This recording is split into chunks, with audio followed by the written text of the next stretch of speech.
O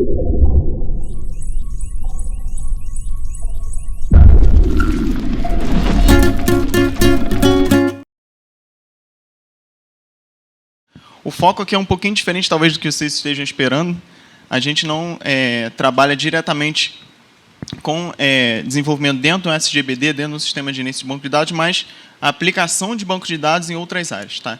Então, no meu caso aqui específico, da pesquisa que eu venho conduzindo, o nosso foco é oferecer apoio para cientistas em geral, químicos, físicos, biólogos, para eles desempenharem as atividades deles. Tá? Então, todo o foco da minha apresentação vai ser em cima do conceito que a gente chama de e-science. Então, se a gente pensar num cientista, por exemplo, um químico, se a gente pegar aquele químico tradicional lá do início do século passado, você tinha o quê? O cara que trabalhava com um tubo de ensaio, ele ia para o laboratório, ele fazia as análises dele. Isso já vem mudando muito. Então, hoje em dia, boa parte dos trabalhos dos cientistas, sejam biólogos, químicos, físicos, eles dependem muito de apoio computacional. Então, muito do que um biólogo faz hoje, ele faz uma série de simulações computacionais antes de ir efetivamente para o laboratório, o químico também. Então, o nosso trabalho, na verdade, aqui, é como é que a gente pega esses problemas de medicina, de biologia, de química, e a gente oferece esse apoio computacional, oferece esse arcabouço para que o biólogo, para que o cientista efetivamente da área afim possa executar o trabalho dele. Tá? Então, tudo que a gente que eu mostrar aqui, na verdade, está em cima desse conceito de science, que é a ciência baseada em computação. Então, o que a gente tem são as áreas fins, astronomia, física, química, e a gente vai ter todas as áreas da computação que vocês conhecem bem, são as áreas que vocês aprendem no curso, banco de dados, engenharia de software, redes, segurança da informação, algoritmos, HPC, que é a computação de alto desempenho. Cada uma dessas áreas ela tem que oferecer mecanismos, oferecer apoios para que os cientistas possam executar seus trabalhos. E, no meu caso, obviamente, como eu sou de banco de dados, o foco principal aqui vai ser qual o apoio que banco de dados, as soluções que a gente oferece, elas são muito focadas nos dados, ou seja, usar banco de dados para oferecer esse apoio para os cientistas. Tá? Então, só para mostrar para vocês a importância desse conceito de science, no Reino Unido já existe um programa oficial de science desde 2002, se não me engano, e eles têm um orçamento anual de 1 bilhão de libras. Então, para as universidades do Reino Unido, Universidade de Manchester, de Londres, eles têm 1 bilhão de libras só para oferecer, para desenvolver projetos na área de science. Tá? Então, eles já viram a importância, os britânicos já viram a importância dessa área, do desenvolvimento dessa área para a ciência em geral. Aqui no Brasil, a gente já tem algumas iniciativas, obviamente o orçamento não chega nem perto disso, né? Então, se a gente pensar que 1 bilhão de libras são 4 bilhões de reais, a gente está bem longe disso, mas a gente já tem algumas iniciativas interessantes, principalmente da comunidade acadêmica, juntamente com empresas. Tá? Então, no caso aqui, ano passado, a gente teve um workshop latino-americano de e-science, ele foi patrocinado pela Microsoft, então a Microsoft ela tem um centro de science próprio, e ela fomenta projetos de pesquisa em outras universidades, não só aqui no Brasil, mas em outras universidades do mundo, e eles fizeram esse workshop aqui para motivar, para difundir o conceito de science e a pesquisa só aqui na América Latina. Então, foi lá em São Paulo, foi em maio do ano passado, e foi bem interessante. Mas eu já falei que é e-science, então, como é que a gente vê que... Como é que vocês vão ter uma noção que essa pesquisa é importante? Então, eu sempre gosto de mostrar um exemplo, na verdade, é um dos projetos que a gente tem trabalhado, tá, na área de banco de dados, que é com o pessoal da biologia. Então, o que eu chamo sempre de experimento de motivação. Então, não sei se vocês conhecem, mas a OMS, que é a Organização Mundial de Saúde, ela tem uma série de doenças que eles chamam de doenças tropicais negligenciadas. Tá? Então, a gente conhece bem várias doenças dessas. Doença de Chagas, leishmaniose, hanseníase. Eu prometo que eu não vou mostrar nenhuma foto aqui, então não precisa ficar preocupado. Porque a primeira vez que me apresentaram isso, começaram a botar foto, é desesperador. Você começa a ver as fotos das pessoas doentes, mas eu não vou mostrar nada, não. Então, se a gente for pegar todas as doenças que eles chamam de tropicais negligenciadas, a gente tem um conjunto de 17 doenças que elas afetam 149 países, pessoas em 149 países, e quase 1 bilhão de pessoas anualmente. Então, é muita gente que fica doente com essas doenças aqui. E qual é o objetivo da OMS? Desenvolver fármacos, desenvolver novas drogas, novos remédios para atender essas doenças. Tá? Então, esse aqui é um mapinha que eu gosto muito, é de 2010, não está tão atualizado, mas a gente tem aqui todos os países, por exemplo, no caso do trabalho da gente, que o foco é principalmente em malária, a gente tem todos os países aqui que a malária afeta, que estão em laranja, os azuis são os que já tiveram, mas estão evitando reintrodução, então, no caso, ali tem a Rússia, alguns países do Oriente Médio, mas, pelo que a gente pode ver aqui no mapa, os países que são afetados por malária são riquíssimos, né? Então, a gente só tem países da América Latina, da África e da Ásia. Qual o problema que a gente tem nisso? Se a gente pegar uma indústria farmacêutica. Vocês acham que vai ser interessante para a indústria farmacêutica fazer um remédio, gastar bilhões para fazer um remédio para a malária? Provavelmente não. Por quê? Quem vai pagar esse remédio? O país da África? O país da América Latina? Eles não vão conseguir vender remédio para a malária para os Estados Unidos, para a Europa, para o Canadá. Então, essas empresas, em geral, elas não desenvolvem remédios, não desenvolvem drogas para esse tipo de doença que eles chamam de tropicais negligenciados. Por isso que é o negligenciado. Ou seja, as empresas farmacêuticas elas estão um pouco se lixando para esse tipo de doença. Tá? Então, existem já algumas propostas de soluções, alguns estudos para tentar desenvolver novas drogas, mas quem acaba fazendo isso? São as universidades, são os institutos governamentais que têm uma verba, obviamente, muito reduzida. Tá? Então, eles não podem chegar, por exemplo, eu tenho, sei lá, 20 novos candidatos, fármacos candidatos para malária. Eles não podem ir para o laboratório e testar os 20 em laboratório, porque fica muito caro. Então, qual é a ideia da gente aqui? A gente poder tentar fazer um filtro antes, através de simulações computacionais, e chegar no final. Eu tenho, em vez de 20 candidatos, eu tenho 2 candidatos. E aí o cara vai efetivamente para o laboratório. Então, nosso trabalho aqui na computação, principalmente na área de banco de dados, é oferecer esse arcabouço para que eles possam fazer essas simulações deles, chegar nos alvos, lá nos fármacos possíveis, de uma maneira bem reduzida, uma quantidade bem reduzida, para aí sim eles partirem para o laboratório. Tá? Então, como é que eles fazem isso hoje? Então, a nossa pesquisa, na verdade, a minha pesquisa, nesses últimos anos, tem sido em cima dessa droga que eles chamam de cisteínoprotease, que é para eles verem se eu posso resolver problemas, posso curar a malária com essa droga. Então, como é que eles fazem isso? Eles tentam ver. A cisteínoprotease ela funciona para determinadas doenças. Aí eles veem, a malária ela é causada pelo, por exemplo, Plasmodium falciparum, que é aquele ali, um organismo. Então, eles vão ver, será que existe na cadeia evolucionária alguma coisa que é parecida com o Plasmodium falciparum e que já é curado pela cisteínoprotease? Então, o que eles vão analisar é aquela teoria do Darwin lá de evolução das espécies, quais são as espécies parecidas com os Plasmodium falciparum, e eles vão ver se tem alguma droga que já cura doenças causadas por determinadas espécies. Como é que eles fazem isso? Eu não vou explicar em detalhes aqui, porque não é aula de biologia, mas eles têm N passos que eles têm que executar. Então, por exemplo, genômica comparativa, eles vão pegar as análises, as sequências que foram extraídas, vão bater com bancos de dados de sequências que já existem, que são públicos. Eles vão fazer filogenia, ou seja, gerar aquela árvorezinha aqui, aquele desenho meio louco ali. Na prática, ele está dizendo qual é a relação evolucionária, evolutiva, entre as espécies. Eles vão fazer uma parte de evolução molecular, então ver qual espécie efetivamente evoluiu da outra, para, no final, eles chegarem numa parte que é chamada de modelagem molecular, que é a proposta da droga em si. Então, eles vão ver como é que a droga se encaixa, como é que é a interação dela com a molécula, e assim por diante. Tá? Cada uma desses passos aqui, desses 4 passos que eu mostrei, eles são implementados por N programas. Então, a gente tem uma série de programas que executam os passos. Então, por exemplo, análise de sequência. Eu tenho N programas que fazem análise de sequência, eu tenho N programas que fazem análise molecular. E, no fundo, os cientistas chegam num bando de pipelines, num bando de sequência de programinhas que eles têm que executar. Então, isso aqui, na prática, a gente está dizendo o seguinte. Eu tenho um programa que eu chamo de busca de ortologia, ele vai produzir um resultado que eu tenho que passar para o outro programa, esse aqui vai produzir um resultado que eu tenho que passar para o outro, e assim por diante.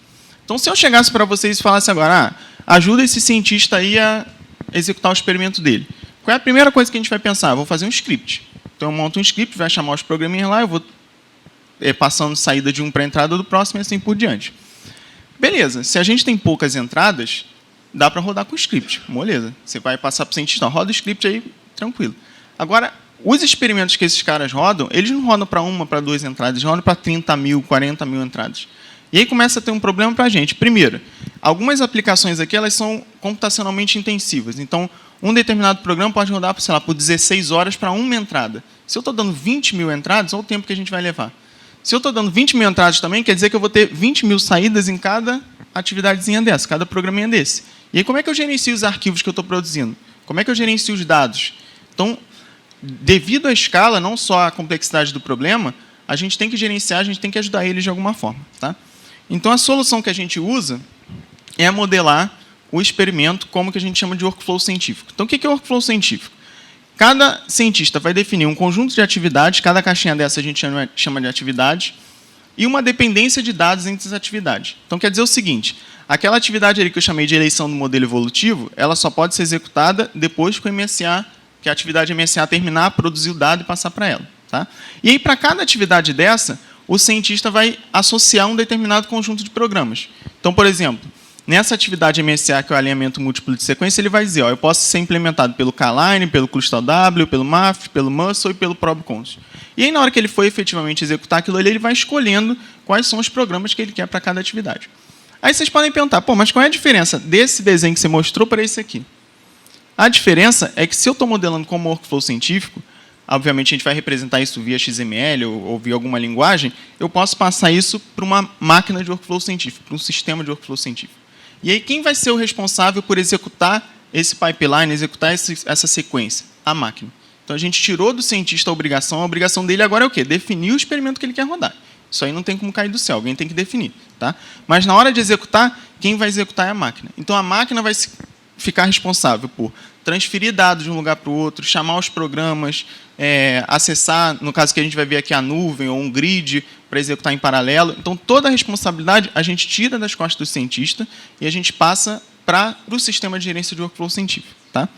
Então, se vocês tiverem curiosidade, vocês podem pesquisar depois na internet, eu posso passar algumas referências para quem quiser. Existem zilhões de máquinas de workflow científico. Então, cada uma delas tem um foco específico. Algumas têm foco em visualização, o pessoal que trabalha mais com a parte de computação gráfica. Tem máquinas de workflow que provêm paralelismo, então, por exemplo, Swift, o próprio Cycumulus, que é o que eu vou mostrar aqui. Então, a gente tem uma gama muito grande, uma quantidade muito grande de máquinas, e cada uma vai atingir, tem um nicho específico ali dos cientistas que a gente quer atingir. No caso aqui, as duas que eu ressaltei são as duas do nosso grupo. Então, a gente tem duas máquinas que são públicas, então quem quiser usar, ou no trabalho, ou projeto final, ou quiser fazer iniciação científica com a gente, vocês se sintam à vontade. O código delas é público, tanto o Kiron quanto o Cycumulus. O Kiron, ele basicamente é para rodar em cluster de computador, e o Cycumulus para executar em nuvem, que é o que eu vou mostrar aqui. E eles são livres para uso, são livres para extensão, para quem quiser utilizar. Tá? Então, só para explicar mais um pouquinho, eu já até comentei isso rapidamente, além de definir aquele pipeline, definir a sequência de atividades, os cientistas eles têm que fazer uma exploração muito grande dos dados que eles querem analisar.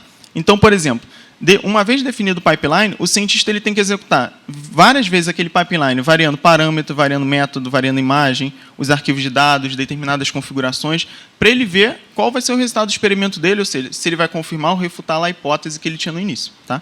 Então, se eu digo que uma execução do pipeline demora, sei lá, 25 horas, e ele tem que executar aquilo ali 5.000 vezes, variando tudo isso aí, o que a gente vai precisar? A gente vai conseguir executar isso aí no meu desktop, se eu quiser rodar? Não. Então, eu vou precisar de um ambiente com uma capacidade maior de processamento, com vários processadores, várias máquinas. Então, o que a gente vai precisar é de paralelismo. Tá? Então, além de oferecer, obviamente, essa capacidade de executar os programas, transferir dado, eu tenho que, de alguma forma, executar isso em paralelo. E aí o problema começa a ficar muito mais complexo. Tá? Então, a primeira dúvida que a gente tem é a seguinte: onde eu vou executar isso em paralelo? Então, algumas soluções mais tradicionais, elas vão executar em clusters, que são supercomputadores. Então, algumas universidades têm, outras não. A gente pode executar em grade computacional, que é o grid. Também algumas instituições têm, outras não. Em desktop, então, se tiver GPU, por exemplo, o Esteban deve falar disso daqui a pouco, mas algumas soluções também já usam. Mas, em geral, esse tipo de equipamento aqui não é um equipamento barato. Tá? Então, ninguém vai chegar, eu fiquei feliz agora, eu quero executar meu experimento, vou comprar um cluster. A não ser que você tenha 1 milhão para dar de uma hora para outra, ninguém vai comprar isso. Tá? Então, qual a solução que a gente deu? Já que esses equipamentos eles não estão presentes em todos os lugares, e a gente também não quer bloquear o trabalho do cientista, a ideia foi executar o experimento cientista na nuvem. Tá? Então, o cientista ele vai continuar fazendo o que ele fazia, ele vai extrair dados de um determinado lugar, faz um pré-processamento na máquina dele, e na hora que ele precisa da capacidade de processamento grande, ou seja, executar as coisas em paralelo, ele vai executar na nuvem. Tá? Então, qual é a vantagem da nuvem? Vocês já devem conhecer o conceito de computação em nuvem, mas é sempre bom relembrar. A ideia é que eu estou oferecendo um ambiente virtualizado, eu ofereço recursos de software, recursos de hardware, eu não tenho controle sobre aquele recurso, eu estou usando uma nuvem pública, e eu vou acessar esses recursos através da internet. Tá? Então, por exemplo, a Amazon ela é uma provedora de recursos de nuvem, a Microsoft, o Google. Então, se eu quero, por exemplo, 10 máquinas virtuais, eu chego lá na Amazon, obviamente faço meu cadastro, boto meu cartãozinho de crédito, né? E aí eu vou dizer, ó, Amazon, eu quero 30 máquinas virtuais com essa capacidade. E a Amazon vai me dar. Se semana que vem eu falar, eu preciso de mais 50, eles vão me dar mais 50 e assim por diante. Então, a vantagem da gente usar a nuvem é, eu não tenho que me preocupar em prover o recurso, em prover o hardware, eu não tenho que me preocupar com manutenção, eu tenho a elasticidade dos recursos, ou seja, se eu precisar de X hoje e semana que vem eu preciso do dobro disso, o provedor vai ter que me dar, porque eles têm garantia. Eu tenho a garantia de disponibilidade, então praticamente 99,9% do tempo eu tenho aqueles recursos para usar. Isso aí a gente sabe que não acontece em qualquer lugar, você tem manutenção, às vezes você tem que parar, mas a gente tem um problema que a gente tem que pagar. Tá? Então, a execução, principalmente em provedores de nuvem pública, a gente paga por hora. Então, a Amazon tem uma tabelinha, no final eu tenho ali no slide, eu posso até mostrar para quem quiser. Dependendo do tipo de máquina que você use, você paga lá, sei lá, 12 centavos por hora, 20 centavos por hora. Mas qual é a vantagem aqui? Se o cientista vai executar o experimento dele durante 3 semanas e vai passar o resto do ano analisando, ele vai pagar somente pelo quê? Pelas 3 semanas que ele executou. Se eu compro um cluster, eu posso executar por 3 semanas. O resto do ano vai ficar parado, mas eu já gastei o dinheiro daquele equipamento ali. E, obviamente, o equipamento também vai depreciar com o tempo. Com a nuvem, a gente não tem isso. A gente passa essa responsabilidade de prover o recurso para o provedor de recurso na nuvem e a gente apenas paga ele pelo que a gente vai usar. Tá? Já existem alguns workflows, alguns experimentos que a gente disponibiliza, no caso aqui para os biólogos. Então, a gente tem 3 casos de análise filogenômica, de estudos evolutivos e genômica comparativos, que são públicos. Então, o biólogo que quer usar, que quer executar o workflow, ele pode executar na nuvem. Então, ele usa o Scicumulus, que eu vou mostrar para vocês daqui a pouco, para executar isso. Então, basicamente, o que ele tem que se preocupar, nesse caso aqui, os pipelines já estão definidos, o ambiente já está definido, ele só tem que dizer, eu quero executar com esses parâmetros e esses dados de entrada. E ele recebe o resultado daquilo ali. Então, toda a parte da gerência do experimento, a gente deixa a cargo, fica a nosso cargo, e ele somente tem que definir o que ele quer executar. Mas, eu só falei das coisas boas até agora, né? Mas a nuvem tem sérios problemas que a gente tem que contornar também. Então, uma coisa que é o maior problema quando a gente usa provedor de nuvem pública, principalmente quando é privada, isso diminui um pouco, é que tudo é uma caixa preta para a gente. Tá? Então, se eu crio uma máquina virtual na Amazon, eu falo, Amazon, eu quero uma máquina virtual do tipo tal. Onde aquilo está rodando? Eu não tenho nem ideia. Tá? Se a Amazon quiser migrar uma máquina virtual de uma máquina física para outra durante a minha execução, ela faz e eu também não sei. Se ela tiver que reiniciar uma máquina, ela reinicia e eu não tenho controle sobre isso. Então, só para mostrar para vocês, esses 2 e-mails aqui foram e-mails que eu recebi na época que eu estava rodando o experimento da tese. É sempre assim, quando a gente precisa, é que dá problema. Né? Então, a Amazon chegou para mim e falou, você tem tais máquinas aqui, e na hora que eu vou precisar fazer uma manutenção aqui no meu data center, e eu vou ter que reiniciar uma máquina dessa, e problema seu se você está executando. Ou então, no outro ali, eu tenho que aplicar um patch de segurança em tal hora, se você não fizer nada, eu vou rebootar a sua máquina. Se o cientista está executando o experimento dele naquele momento ali, eu vou poder reiniciar a máquina do cara? Não deveria, mas já que ele está me obrigando a reiniciar, eu tenho que, de alguma forma, contornar isso. Então, a máquina de workflow, ou seja, o sistema de gerência de workflow, ele tem que ser capaz de, deu um problema desse aqui, ele se adaptar na hora. Então, estava rodando um programa, passa esse programa para outra máquina e continua de onde parou. Tá? Por quê? Para o cientista não perder dado, não acontecer nada. Essa parte que eu falei, basicamente, é a gerência da execução, mas tem uma parte que é mais complexa ainda, que é para o final. Uma vez que o cara executou o pipeline, gerou os dados todos, aí é que vem um trabalho do cientista. Ele tem que analisar aqueles dados que ele produziu. Só executar é bem legal, é interessante, mas não é o que ele quer. Então, no fundo, no final, o que ele quer é responder uma série de perguntas desse tipo. Qual árvore que correspondeu a determinada sequência de entrada? Qual a qualidade do dado do arquivo que foi gerado? Quantos deram erro? Quais que estão abaixo do meu nível de qualidade? E aí, como é que ele vai fazer isso? Se o cara fez por script, o que ele ia ter que fazer? Ele ia ter que abrir todos os arquivos que foram gerados e ficar olhando. Abre o arquivo 1, abre o arquivo 2. E aí você vai abrir 30 mil arquivos? Não faz sentido. Então, aqui que entra basicamente a parte de banco de dados. Então, o que a gente fez aqui com a execução do experimento, que é o que eu vou mostrar agora? Todas as soluções que a gente provê, elas são orientadas a banco de dados. Então, tudo que a gente faz vai para uma tabela no banco, vai para o sistema de gerência, e aí fica tudo integrado no banco. Então, quando termina a execução, o cientista chega lá no banco, ele faz uma query SQL, acho que alguns aqui já devem ter feito banco de dados, e ele tem um resultado de tudo que ele fez. Ele consegue avaliar o experimento, ele consegue reproduzir, ele consegue passar aquilo ali para outras pessoas. Tá? Então, como é que a gente relaciona esses recursos? Sempre através do banco. E aí a gente usa um conceito, que o Esteban deve tratar um pouquinho também na palestra dele, que é o conceito de proveniência de dados. Tá? Então, o que é a proveniência? A proveniência é o histórico de tudo que acontece. Então, dentro do nosso banco de dados, a gente tem um histórico de tudo que aconteceu com o workflow. qual a atividade que executou, em que máquina que ela executou, quando ela começou, quando ela terminou, qual arquivo que foi produzido, qual o conteúdo daquele arquivo. Para quê? Se isso tudo está estruturado em tabela, isso tudo é passível de consulta. Então, depois que o experimento terminar ou durante o experimento, o cientista tem como vai lá, acessa o banco, pega as informações que ele quer e ele começa a analisar o experimento dele. Tá? Então, tudo que a gente faz aqui é seguindo esse conceito de proveniência. E esse conceito de proveniência ele não é estrito só da área científica, nem da parte de workflow, ele é mais geral. Então, eu sempre gosto de mostrar essa figurinha aqui, que ele foi originário na área de arte. Tá? Então, quem é curador de museu, o cara que é o responsável, qualquer obra de arte, ele tem o histórico do que aconteceu com a obra. Então, essa obra foi restaurada dia tal, quem restaurou foi fulano, porque se teve um problema, ele sabe efetivamente o que aconteceu dali para trás. Então, sempre eu dou esse exemplo aqui daquele afresco que foi restaurado, entre aspas, lá na Espanha, né? Então, a senhora foi restaurada, ela transformou Jesus Cristo naquela senhorinha gordinha ali. Se eu não tenho a proveniência, e eu pego aquele outro quadro ali, aquele outro afresco, a gente sabe que ele veio desse aqui? Nunca que eu ia saber. Tá? Então, aqui o nosso problema aqui é exatamente o mesmo. Eu tenho o resultado de um experimento e eu tenho que saber de onde aquele dado veio. O cientista tem que saber validar isso. Ele tem que saber qual o caminho que aquele dado percorreu até chegar no resultado final. Tá?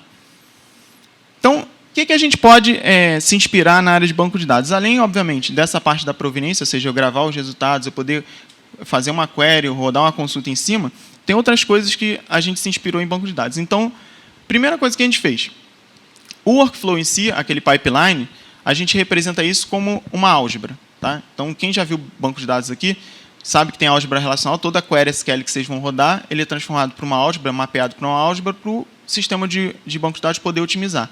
Aqui a gente faz a mesma coisa. Toda a representação que eu tenho de workflow, todas aquelas caixinhas, a gente mapeia para uma álgebra de workflow, e aí essa álgebra é passível de otimização, é passível de consulta, e a gente pode fornecer esse arcabouço para o usuário. Tá? Mesma coisa aqui. A gente consegue otimizar, como o banco de dados otimiza o plano de execução de consulta, a gente consegue otimizar a execução do workflow. Então, toda aquela distribuição, qual máquina virtual que vai rodar, se eu vou rodar na nuvem, se eu vou rodar no cluster, a gente também consegue fazer, já que a gente mapeou esse workflow, mapeou esse pipeline para uma álgebra. Tá? Outra coisa também que a gente se inspira na parte de banco de dados é, eu tenho meus dados de proveniência, mas eles precisam ficar todos num servidor de banco só? Não. Então, se eu tenho várias instituições no mundo executando workflows, executando experimentos, esse banco tem que estar distribuído. E como é que eu vou distribuir isso? Vou distribuir por região, por país, ou por área de pesquisa? Isso aí depende também. Então, para prover essa solução, para prover esse arcabouço, essa infraestrutura, que eu falei antes que é necessária, a gente desenvolveu uma máquina de workflow, que foi o Scicumulus. Tá? Então, a ideia do Scicumulus é o seguinte, o cientista ele vai definir aquele pipeline, tem um arquivo XML que ele define o pipeline, quais são as atividades, quais são os programas que implementam cada atividade, qual é a dependência de dados, e ele submete para a máquina de workflow. Ele fala, eu quero rodar esse workflow aqui com esse conjunto de dados. O que o Scicumulus vai fazer? Ele vai pegar os dados que eu dei como entrada, ele faz o upload para a nuvem, para a Amazon, para a Microsoft, para o Google, é onde o cientista vai escolher. Tá? Ele distribui esses dados para N máquinas virtuais, aí a quantidade depende do que ou o cientista vai dizer o quanto ele quer, ou o Scicumulus vai tentar definir qual é a melhor quantidade, e ele executa o pipeline ou parte do pipeline em paralelo. Então, por exemplo, ele pode instanciar 256 máquinas virtuais e ele vai rodar 256 versões daquele pipeline, instâncias daquele pipeline ao mesmo tempo. Então, com isso, eu consigo reduzir muito o tempo de execução. Então, tem experimentos, principalmente da biologia, que a gente executa, às vezes, por 6, 7 dias direto com 512 máquinas. Tá? Por quê? Porque o volume de dados é muito grande. Então, eu tenho que paralelizar, porque senão eu não consigo terminar a tempo. Senão eu vou ficar um ano executando o experimento. E aí, enquanto ele está executando, o Scicumulus também ele provê o monitoramento, então o cientista consegue, através do banco de dados, saber o que está acontecendo com o workflow dele, pegar dados que já foram produzidos para ele poder analisar, beleza, o andamento está do jeito que eu quero. Então, deu erro, vou parar aqui e vou mudar um determinado parâmetro. Tá? E no final ele faz o download dos dados da nuvem para a máquina do cientista ou para a área que o cientista especificar. Essa parte do upload e do download, na verdade, é o ponto mais crítico aqui. Tá? Por quê? Como eu estou usando conexão de internet comum, dependendo do volume de dados que a gente tenha, vai demorar muito tempo. Então, por exemplo, tem um experimento da astronomia que a gente está executando agora, que ele faz mapeamento que eles chamam de mosaico de galáxias. Eles tiram foto do céu e depois eles querem juntar as fotos todas lá para fazer as análises. Tem uns datasets que tem 20 GB, 30 GB, e aí Quanto tempo eu vou demorar para fazer o download disso? Muito tempo. Tá? Principalmente dependendo da conexão de quem está rodando. Se a rede for muito lenta, essa parte do download demora muito. Dentro da nuvem é relativamente tranquilo. Por quê? A rede deles lá é de alta velocidade. Então, o impacto é bem menor. Agora, quando a gente tem que fazer o upload ou fazer um download para a nossa máquina ou para um ambiente externo na nuvem, é aí que mora o problema. Tá? Então, como eu falei antes, tudo na máquina, no SciCumulus, ele é mapeado como uma tabela. Tá? Então, no fundo, o que a gente tem? Cada combinação de parâmetros ou cada combinação de arquivos, eles são representados para a máquina de workflow como se fossem tabelas. Então, eu gosto de mostrar esse desenhozinho aqui. O que eu tenho aqui? Imagina que o cientista deu uma lista lá de, por exemplo, arquivos GN13, GN27, GNN, que ele quer dar como entrada para o workflow. O que o SciCumulus faz? Ele vai fazer uma query, fazer uma consulta nessa tabela, ele vai descobrir quais são as instâncias, ou seja, quais são as combinações de parâmetros que ele quer executar, e ele vai distribuir cada linha dessa, ou seja, cada tupla, para uma determinada máquina para executar esse programa. Uma vez que o programa é executado, ele pega a saída e ele popula a próxima tabela do fluxo. Ou seja, o dado ele vai passando de uma tabela para outra e eu consigo mapear isso depois através de consulta. Tá? Assim como a gente tem as tabelas, eu posso mapear a especificação do meu workflow como uma álgebra de workflow. Então, eu vou mapear, por exemplo, a minha atividade aqui, extract RD, ela vai virar lá a minha expressão T1. Se eu consigo mapear esse pipeline, mapear essa dependência como uma expressão algébrica, eu consigo otimizar também, assim como o banco de dados faz.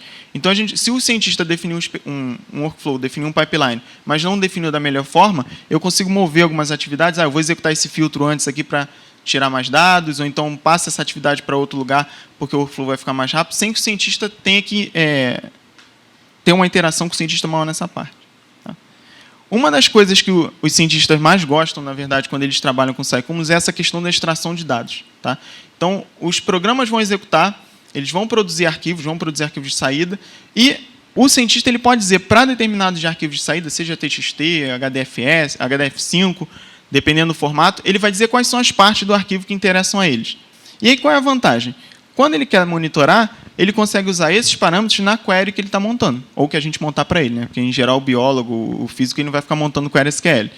Mas ele consegue, por exemplo, ele quer dizer, eu quero saber todas as execuções do Plasmodium, ou todas as execuções tiveram um I-value maior do que, sei lá, 24.000. E aí, o que estava no arquivo, ou seja, o dado que foi produzido, mas que estava no arquivo, ele está dentro do banco agora. Então, o cientista não precisa mais analisar arquivo, ele não precisa abrir arquivo. Ele, basicamente, vai fazer queries SQL para validar o experimento que ele fez. Tá?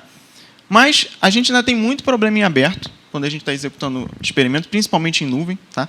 Um dos problemas é como é que eu dimensiono o ambiente. Então, a Amazon ela chega lá e te dá 50 tipos de máquina. Qual máquina que eu vou criar para aquele workflow? Quantas máquinas de cada tipo eu vou escolher? Isso não é trivial, é um problema de otimização bastante complexo. Tá? Então, ainda é um problema em aberto. A gente tem algumas soluções, a gente tem artigo nisso já publicado, mas tem muito chão pela frente ainda. Então, quem tiver interesse em fazer IC, ou o próprio mestrado depois, é uma área interessante, é uma área que ainda está em aberto. Outra coisa é, quais são os dados importantes? A gente tem que sempre ter uma interação com o cientista. Qual o dado que eu tenho que colocar na proveniência? Como é que eu estendo esse banco de proveniência para te atender melhor? O que eu preciso colocar mais no banco para você conseguir fazer o seu trabalho? Então, isso aqui é sempre uma evolução e é sempre uma parte que a gente tem que trabalhar. A questão que eu falei também das transformações algébricas, como é que eu saio de um workflow que o cara me deu, eu otimizo ele para ele ficar mais rápido, mas sem perder a semântica, ou seja, o que fazia antes tem que continuar a ser feito. Como é que eu faço isso sem o cientista ter que ter uma interação maior com o cientista? Como é que eu distribuo essas atividades na nuvem? Como é que eu executo os programas na nuvem? Se der um problema, como é que eu resolvo aquele problema na hora? Como é que eu passo um programa de uma máquina virtual para outra? Nada disso é trivial e são vários problemas em aberto que a gente tem. E dois problemas que são bem interessantes é como é que eu monitoro isso. Então, se eu disse que um workflow pode executar durante 2 semanas, eu não vou chegar para o biólogo e falar, senta aqui na máquina e fica fazendo query SQL 2 semanas. Ele não vai. Então, o que ele quer? Ele quer botar para rodar e ele quer ser avisado quando aquilo ali deu erro, ou quando um determinado resultado foi produzido.